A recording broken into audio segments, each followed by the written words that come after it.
Let's go ahead and lay out our remaining parts for the next step. Excuse me. We have a small rubber O-ring, and I'm going to go ahead and lubricate these as we're doing this to save some time. We have small rubber O-rings.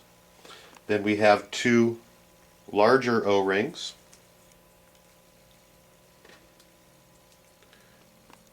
Then we have our two shock adjustment rings.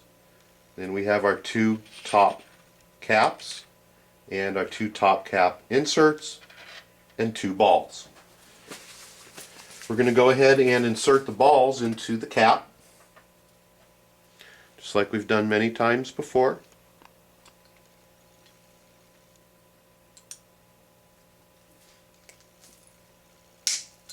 Just like so. Make sure that they do move freely. Repeat the process on the second side.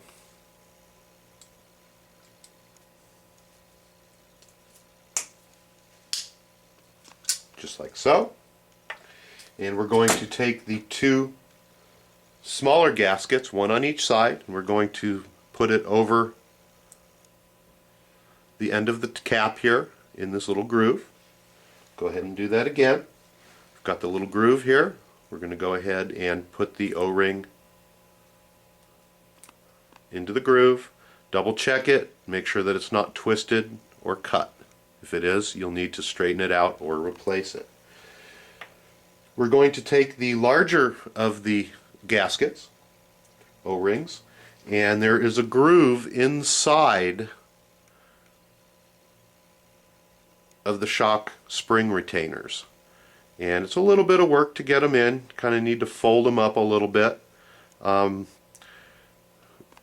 If you can get it started into the groove and just hold your finger in there, kind of helps out as you can work the rest of the O-ring in.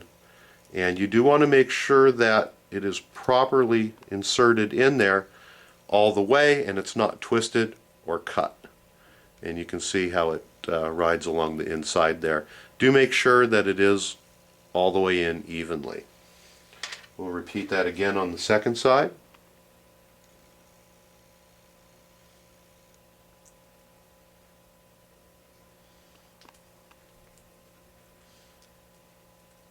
Just like so. Going to make sure it's not twisted or cut. Okay, we're all set to go on that. Okay, next step, we're going to go ahead and grab our tubes, and we're going to hold the tubes with the unthreaded portion going down. From here, we're going to grab our shock spring retainers, and you'll see that there is grooves on the outside. It's beveled on the top, and then there's a little ridge on the bottom.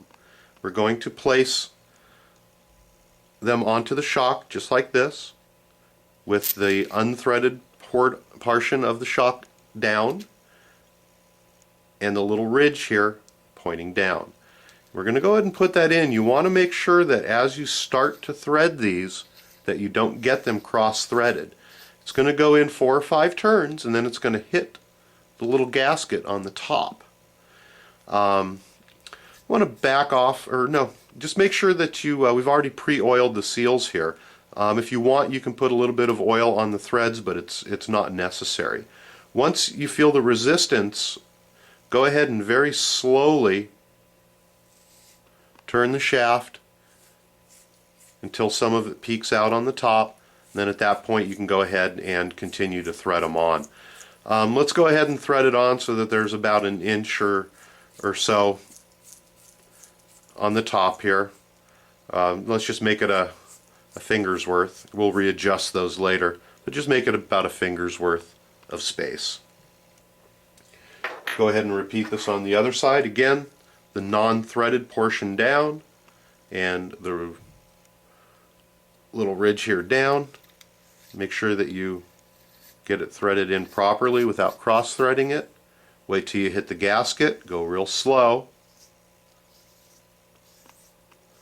until a little bit peeks out, and then go ahead and thread that down about a finger's worth of tube is left showing. Go ahead and grab one of your orange top cap screws as well as your plastic cap, and we're going to watch our stuff fall on the floor here. Go ahead and grab the cap so that the ball is up, and we're going to slide the orange screw portion over the top just like so. Okay, watch out because it will fall out. There's nothing that retains it in there. At this point, we're going to screw this cap onto the top of our tube, and again, put it in slowly and make sure that you're not cross-threading it. You're going to feel it hit the gasket in there. At that point, just hand tighten it just a little bit. Let's go ahead and do the same on the second side. And again, you need to make sure that you don't get that cross-threaded. And just hand tighten it a little bit. We're now going to tighten these down. We're going to use your HPI orange wheel wrench, and one of the cool features about this is you can go ahead and slide this in and it will actually hold it. And then we're going to use our multi-tool, and there's two little indentations here, one on each side, and that multi-tool is going to fit right over it. And we're going to go ahead and tighten that up.